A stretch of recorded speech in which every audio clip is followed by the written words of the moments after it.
Hey guys, it's me again. Today I wanted to update you guys on where I've been at for the last week on my 4-month journey, and did my measurements, and I just wanted to give you an insight as to what I did. The first thing that I did was a neck tape measurement, and then I went around shoulders, chest. I did upper arm, waist, hip, thigh, calf. I also did some scale weight, and my scale does body fat percentage as well, and photos on top of that. So I'm gonna try and overlay a lot of that stuff on this video so that we'll give you guys an idea of what I did and some of the change. But to give you a little bit of insight on top of that, I wanted to go through the measurements bit by bit to see if there's any added value there for me.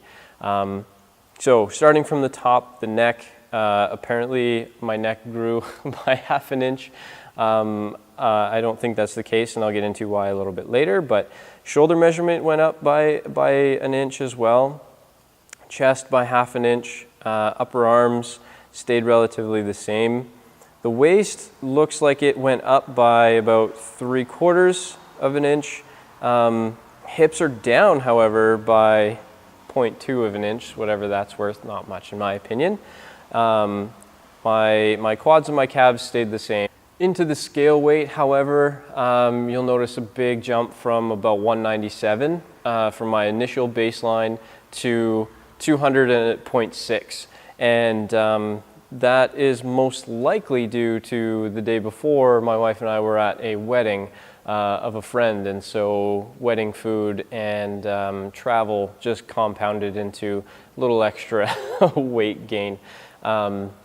Temporary, I do believe, and we'll definitely see that go away by the end of this week, and I'll get into details about that later on in a future video.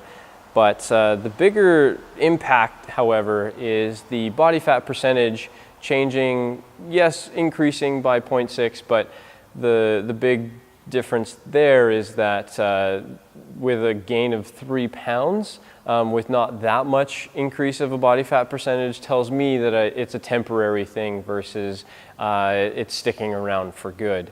It just doesn't stay like that for very long. A few pictures of what I'm looking like. Not much difference visually, and quite honestly, they're not going to look that different until later months as we go. And when I compare them against baseline pictures as well, it's going to look a lot different, I'm hoping, at least. So that about wraps it up, guys. Thanks for checking in on this little journey of mine, and stay tuned every week. I'm going to get these guys out, going over body weight and going through what I think was impacted, and in future some of the more dialed in goals that I'm working on and that I'm working towards. So we'll see you guys next week.